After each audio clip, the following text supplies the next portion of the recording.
Baka mayari po mga kaistorya si Senator Alan Cayetano dito po sa ebidensyang inilabas ni Senator Ping Lacson tungkol po sa sinasabi ni Senator Ping na anomalya umano mga kaistorya sa balwarte po ni Senator Alan Cayetano na kung hindi ako nagkakamali sa computation ko ay nagkakahalaga po ng mahigit 240 million pesos.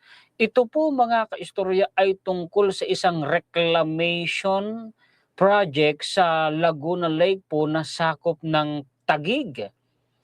Mga kaistorya, ang pagkakaalam ko po, ang lahat ng reclamation project po sa Laguna Lake, sabi po ng Philippine Reclamation Agency, yan po ay ahensya ng gobyerno natin na nangangasiwa po sa mga reclamation dito sa bansa natin, ay pinatigil po ng Philippine Reclamation Agency ang lahat ng reclamation projects po sa Laguna Lake dahil sabi nila wala umano silang binigyan ng anumang permit.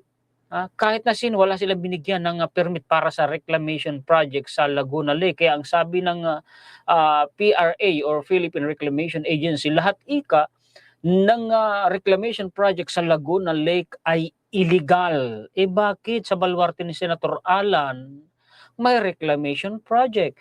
Yung balita na yun na sinabi ng PRA, mga kaistorya, ay yun po ay kalagitnaan ng taong 2025. At 2025 din po mga kaistorya inumpisahan umano yung reclamation project na yan sa Laguna Lake na sakop ng Taguig City. 2025 din. Naku, mukhang may basihan po mga kaistorya ang mga sinasabi ni Senator Ping Lacson. Baka ito dito matapos ang kaligayahan ni Senator Alan pag nagkataon. Yan po ang pag-uusapan natin ngayon mga kaistorya. Paki-share po at paki-like para malaman ng ating mga kababayan ang mga updated po na balita dito po sa ating bansa. Ipakita ko na po sa inyo mga kaistorya ang mga references po natin pagkatapos palakihin ko para mabasa din po ninyo. Palakihin ko nga yung caption. Ito post ito na Senator Ping Lacson sa kanya pong Facebook. Ang sabi, flood control or illegal reclamation. Ulit, kasi nabulol ako. Flood control o illegal reclamation. Dapat nang wakasan ang impunity na kaakibat ng tuloy-tuloy at illegal na reclamation operations na ilang taon nang itinatago bilang mga flood control at mitigation project sa bahagi ng Laguna Lake na sakop ng Taguig at bigyang daan ang hustisya sa pananagutan. So, kumbaga ginagamit na front yung flood control project pero ang totoo ay reclamation operation pala. Ito po yun, yung illustration po ni Senator Ping Lacson. Ayan yun, yung sinasabi mga reclamation project sa gilid po ng Laguna Lake na sakop po ng Taguig City. Bago tayo tumuloy dyan, kasi meron pong website si Senator Ping Lacson na ipinapaliwanag niya ang tungkol dyan, alamin muna natin itong sinasabi ko kanina na illegal umano yan Lahat ng reclamation project sa Laguna Lake ay illegal sabi po ng PRA. Ito po yan Ito po ay July 25, 2025 kasi yung pinakita ni Senator Ping Lacson na reclamation project sa Laguna Lake umano dyan sa Taguig ay 2025 din po yun inumpisahan. Ito po mga kaistorya, balita ito galing mismo sa gobyerno natin kasi Philippine Information Agency po ang reference po natin na ito. Kitang-kita naman ninyo dyan. Yun pong tawag dito URL. PRA orders immediate halt to all unauthorized reclamation activities in Laguna de Bay. May exemption ba? Wala, kasi lahat pinatigil, lahat ng reclamation activities sa Laguna Bay. Pinatigil po mga kaistorya ng gobyerno natin. Bakit pinatigil? Di basahin natin. Reiterates, no reclamation project within Laguna de Bay has been approved by the Philippine Reclamation Authority. The Philippine Reclamation Authority, under the duly constituted authority of the Chairman and Board of Directors serving under the present administration of President Ferdinand R. Marcos Jr., hereby issues a formal directive. Ano yung directive na yon? Ito po yun. Utos yan All authorized reclamation activities within Laguna de Bay must cease immediately. Lahat ng reclamation activities sa Laguna Bay, mga kaistorya, ay itigil kaagad. Tuloy natin. The PRA confirms that no reclamation project within Laguna de Bay has been approved by the authority. Kinukumpirma ika ng PRA na walang anumang reclamation project sa loob ng Laguna Bay ang binigyan nila ng otorisasyon para po magkaroon ng reclamation. Any ongoing or proposed activity in the area without PRA's approval is therefore unauthorized, illegal, and without legal effect in direct violation of national reclamation policy and environmental law. Wala naman daw inaprubahan kahit isa. Kaya lahat ika ng reclamation project dyan o activities ay illegal. Laguna de Bay, the country's largest inland lake and second most critical natural flood catch basin, is vital to managing floodwaters from Metro Manila. Wait lang, ako'y nasasamid. From Metro Manila and surrounding provinces. Unauthorized reclamation within the lake limits its natural hydrological function and exacerbates perennial flooding, endangering the safety, livelihood, and welfare of the Filipinos. Catch basin, ibig sabihin mga kaistorya, dyan napupunta ang mga tubig baha mula sa Metro Manila at mga paikot na probinsya na nakapaligid dyan mga kaistorya sa Laguna Lake, na isa sa panganib ika ang kaligtasan, ang kabutihan ng milyon-milyong mga Pilipino at maging ang kanilang mga kabuhayan dahil po sa tinatawag na pagbaha. Nako. Kaya hinihigpitan pala ang reclamation activities dyan sa Laguna Lake. The PRA is also calling the attention of the concerned entities allegedly engaging in reclamation of or land-altering activities within Laguna de Bay without the necessary approval from the PRA. It is emphasized that no government agency, local or national, may authorize or undertake reclamation without prior clearance from the PRA. Paano yung sinasabi na yun ni Senator Ping Lacson dyan sa Taguig? Ay nako, malala. Ito yun. Yung online na sa website ng Senator Ping Lacson, may English ito pero doon na tayo sa Tagalog para hindi na ako mag-translate pa. Mga kaistorya, dito na tayo sa Tagalog portion. Asa na ba yan? Lacson, tapusin ang impunity sa illegal reclamation operation sa Taguig. Panahon na para sa hustisya at pananagutan. Dapat nang wakasan ang impunity na kaakibat ng tuloy-tuloy at illegal na reclamation operations na ilang taon nang itinatago bilang flood control at mitigation project sa bahagi ng Laguna Lake na sakop ng Taguig at bigyang daan ang hustisya at pananagutan. Ayon kay Senator Panfilo M. Lacson nitong Biyernes. Anong araw ngayon? Actually, nung pa ito, nakaraang linggo. Ani Lacson, pinayagang magpatuloy ang mga operasyon sa kabila ng mga tanong hinggil sa legalidad ng mga ito. Bakit itinuloy? At sa pagiging epektibo ng mga ito sa pagtugon sa pagbaha habang ginamit naman ang kapangyarihan at impluensya upang iharas ang mga opisyal ng mga ahensyang inatasang pangalagaan ang Laguna Lake. Ano yun? Tinakot? Pinilit? The Cayetanos have disguised these unabated and illegal reclamation operations in the Taguig side of Laguna Lake as flood control. Itinago umano ng mga Cayetano. Paano itinago? Ang sabi, flood control project ikain pero reclamation activities pala. And mitigation projects for several years now. Matagal na, no? Using their power and influence to harass officials of the Philippine Reclamation Authority, Laguna Lake Development Authority, and other agencies tasked to protect the lake. Naku. You pick a fight with the wrong person. Hindi ka kasi aatrasan talaga niyan. Dating sundalo yan eh. Nagsimula kasi yung bangayan na yan, away-away, nung nag-live stream na si Senator Alan Cayetano nung siya pang Senate President. Di ngayon, pinatulan siya, kinalkal. Nako. Dagdag niya, batay sa pinakahuling bilang ng kanyang team, umabot na sa 32 at patuloy pang nadaragdagan ang bilang ng mga grossly anomalous flood control project sa lugar. Sa isang post sa X nitong Biyernes ng umaga, binanggit ni Lacson ng isang ulat sa 24 oras na nagpapakitang nagsimula noong huling bahagi ng 2025 ang investigasyon sa mga questionabling proyekto sa bahagi ng Laguna Lake na sakop ng Taguig matapos matuklasan na hindi nakipag-ugnayan ang city government sa mga kinauukulang ahensya at hindi sumunod sa iba pang proseso. Naalala ko kasi kaya nabulol ako. Sinabi ko kanina nagsimula late 2025 yung project niya ng reclamation activities sa Taguig. No, ang sinasabi pala na nagsimula ng 2025 mga kaistorya, huling bahagi ng 2025 ay yung investigasyon dyan. Kasi itong reclamation projects na ito ay matagal na pala daw po itong ginagawa.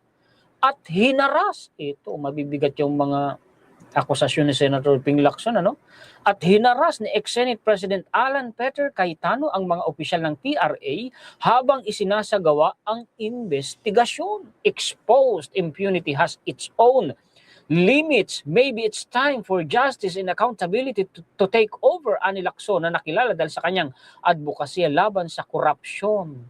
Ipinakita sa ulat ng 24 oras na noong Oktubre 2025 pa, na-flag na ng DENR ang mga flood control projects sa Taguig City na hindi nakatulong sa pagtugon sa problema sa pagbaha. Ayan tayo.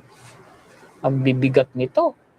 Ayon sa ulat, ipinakita ng mga tarpaulin sa mga lugar ng 2 proyekto na ipinatutupad ang mga ito ng DPWH. Isa sa mga proyekto sa Barangay Lower Bicutan ay nakalistang Top-Notch Catalyst Builders Incorporated bilang kontraktor at nagkakahalaga na ng 94 milyon mahigit na pinunduhan sa ilalim ng 2025 GAA. Anuhin nyo compute nyo po yung mga numero na binabanggit kasi baka mali po ako sa computation ko, tao lang po ako Sa Lakeshore Complex Reclamation Site, nakasaad sa isang tarpaulin ang isang multi-purpose building project na nagkakahalaga ng 49 million pesos mahigit. Hindi ko na isama ito sa computation ko Sa katabing reclamation site, nakasaad naman sa isa pang tarpaulin ang isang proyekto para sa improvement of Laguna Lake area kung saan Top-Notch Catalyst Builders ang kontraktor at nagkakahalaga ng 94 million mahigit. So 247, no. Kasi kung hindi ko ito naisama, mahigit 300 million pesos. Dalawa pang proyekto sa bahagi ng Laguna Lake na sakop ng Taguig ang para sa rehabilitation ng flood mitigation structures. Isa sa Phase 4 at isa sa Phase 5. Parehong DAL Construction Corporation ang kontraktor at halos magkasing halaga ang mga ito. Parehong mahigit 141 million pesos para sa Phase 4 at para po sa Phase 5. Naku, ang lalaking halaga. Sinabi ng LLDA na hindi nakipag-ugnayan dito ang Taguig City Government. Ayan na tayo. Tungkol sa mga proyekto. Yan si Senator Ping Lacson kasi magaling na investigador yan. Bago po yan nagsasalita ay may hawak po yan mga kaistorya, mga detalye at mga ebidensya. Kasi bago yan magsalita, nagsagawa na yan ng sarili niyang investigasyon. At may mga tao din po yung inuutusan na mag-imbestiga. Dati po yung investigador, magaling na investigador po yan. Sinabi ni LLDA General Manager Leopoldo Parmog na kailangan ang public consultation at mga kinakailangang certificate bago maaaring magsimula ang anumang construction sa lugar. Nabanggit ni Lacson na isiniwalat sa kanya at sa kanyang staff ng mga opisyal ng PRA na nakipagpulong sa kanila nitong unang bahagi ng linggo na hinaras ni Cayetano ang kanilang mga kasamahan noong deliberasyon para sa 2026 budget noong Nobyembre. Naku. That's why Cayetano harassed the PRA officials during the November 2025 budget plenary deliberations of the Office of the President. Salita kayo ng salita sa 2025 National GAA, may mga ganyan naman palang mga nangyari. PRA being under the OP, that's as revealed to us by the PRA officials when we met with them early this week. Naku, ito pa yan, yung isa, dito kasi nagsimula yan. Ito pa, isa pa to. Sabi kasi ni Senator Alan, malulunod daw po si Senator Ping Lacson sa katotohanan pag pumunta si Senator Ping sa Taguig. Ito yan. Sagot naman niya, malulunod sa katotohanan. Our Taguig City case study has opened a cauldron of worms after my meeting with the Philippine Reclamation Authority officials last night. From ghost slope protection projects to illegally reclaimed tracts of land covering Laguna Lake. Anong sabi ng Philippine Reclamation Agency?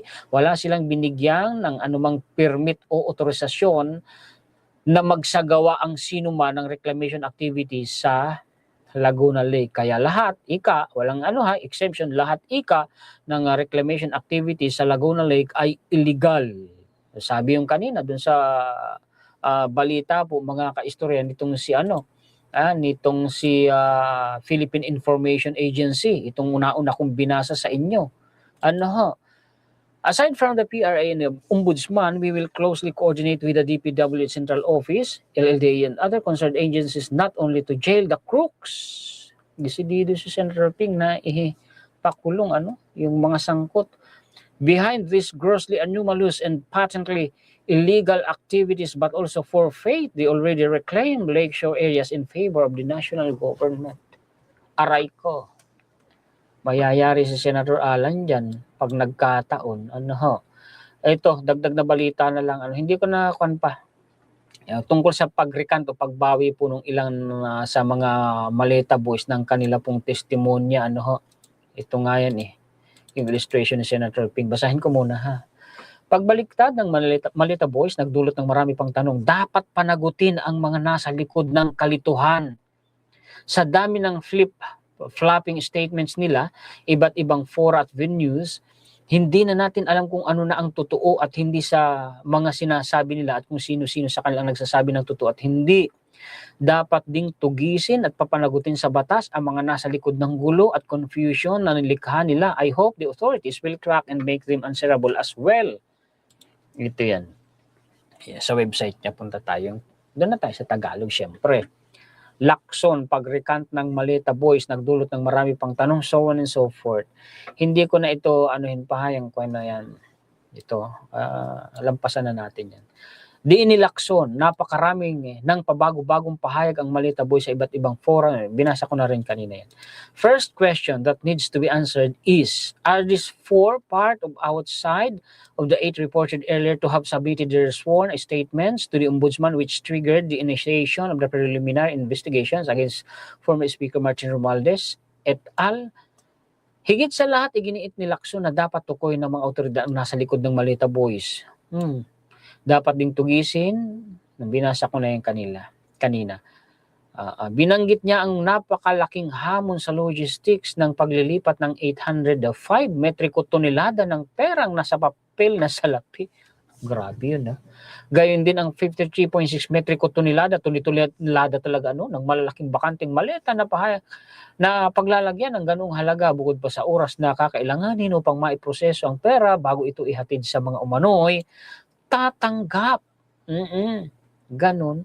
Sinabi ni Lacson na ang pagbababa, pagbibilang, muling pag-iimpake, pagkakarga at paghahatid ng pera ay aabutin hanggang kalagitnaan ng 2028. Advanced yung sinabi nila. Kung nagsimula ito noong 2023 o hanggang kalagitnaan ng 2027, kung nagsimula ito noong ikalawang bahagi ng 2022 nang pumalit si Saldico bilang chairman ng House Appropriations Committee. Hay nako. Ang dadaming perang binabanggit dito, mga kaistorya, o nakakaumay na yung corruption na yan. Ano na kayong lagay ni Saldico? Kailan kayo maibabalik sa Pilipinas? Dagdag pambalita tungkol naman ito kay Kibuloy. Alam niyo naman ang role dyan ni Senator Risa Hontiveros. Siya talaga ang naging nagpursige sa investigasyon dyan sa mga ginawa umanong posibleng paglabag ni Apollo Kibuloy.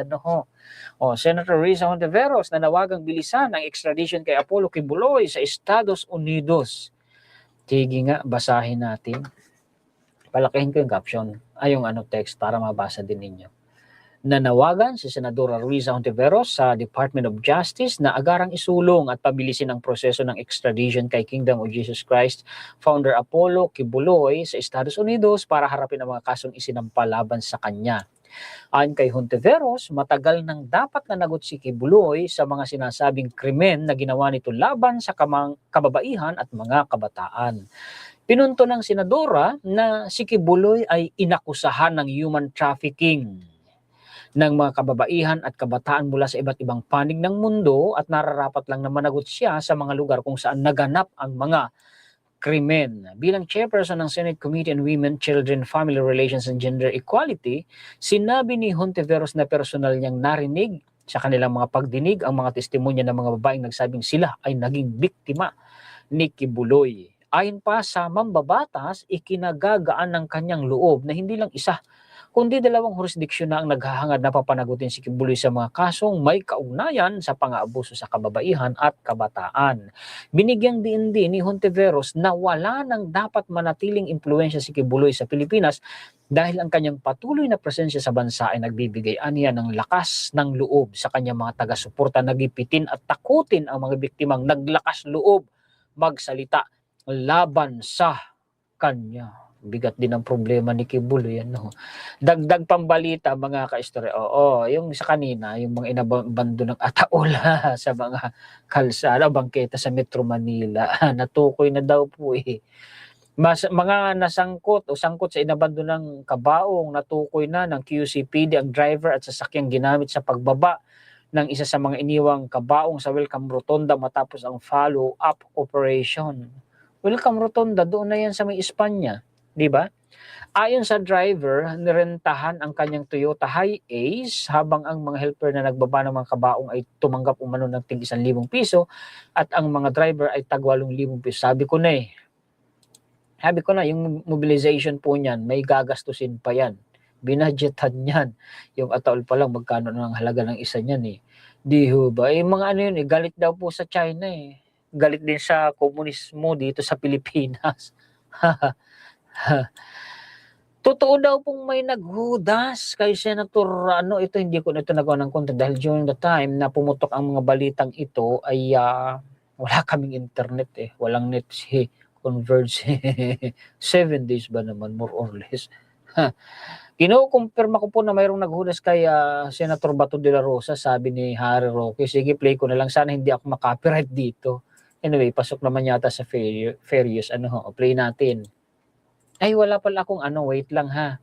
Wala pala akong audio. Ayun, narinig nyo. AUX mode. Iahis ko muna yung audio ko ha. Hindi nagpi-play. Wait lang. Sige, baka na lang marinig ninyo. Na meron po talaga. Wait, mahina pa rin. I-volume ko ng malakas yung ko kasi. Okay, ayun, yun. Try ko ulit dito sa computer ko. Okay, pwede na siguro yan. Marinig na siguro ninyo yan. Gang naghudas. Okay, ulit. Kinukumpirma ko po na meron po talagang naghudas. Kaya lang po, yung pagkakaalam ko, yung nalalaman kong paghudas, nangyari po, 2 linggo nang nakakalipas. Paghugas ba talaga o paghudas? Kaya sa totoo lang, yung mga abogadong kinontak ko para saluhin si Bato habang ako'y hindi pa makapasok, tinimbrihan ko as of 2 weeks ago. Na okay, dahil babiyahe rin sila papunta ng Dahig, ready kayo ha? Anytime, kung dadalhin sa Dahig si Bato, sasaluhin natin on day 1. Paano yung sasaluhin kung kukunin ng ICC nga, kung totoong nahuli? Hindi naman daw po totoong nahuli. Ang pagkakaalam ko po, yung paghuhudas sa kanya, 2 weeks ago, sinabihan ang otoridad kung nasaan siya. Siyempre, nakakalungkot, pera-pera pa rin yan, dahil meron naman silang confidential funds, talaga naman yan ang dahilan kung bakit sila may confidential funds, nabili informasyon, at siyempre malapit yan kay Senator Bato, no? Kaya talaga hudas ang nangyari. Sino ba yun? Na lang, ang balita ko, dahil kabaro naman itong si Bato, meron din nagbigay ng abiso kay Bato. Kung kabaro, edi pulis din siguro, Na alam nila kung nasaan ka. So yan po, hindi ko makukumpirma ha, hindi ko po sinasabi na nakausap ko. Kabaro, pulis ba o senador din? Kasi kung kabaro, senador din siya kasi mga kaistorya. Anyway, bahala sila sa problema na yan. Yan po ang mga balita, impormasyon, komentaryo, kritisismo, opinion, reaksyon na maibabahagi ko sa inyo ngayon mga kaistorya. Paki-share naman po at paki-like para malaman po ng ating mga kababayan ang mga balitang naihatid ko sa inyo ngayon. Maraming salamat sa inyong mga sulit kaistorya sa buong mundo. Mabuhay po kayo, shoutout po sa inyong lahat. Maraming salamat po higit kanino man sa atin pong Panginoon. Muli ako po si Juan Historiador, ang tagakwento ng totoong istorya ng kasaysayan na nagmamalasakit sa kapwa ko Pilipino at nagmamahal sa bayan ito ang bansa nga Pilipinas. Salamat po ulit.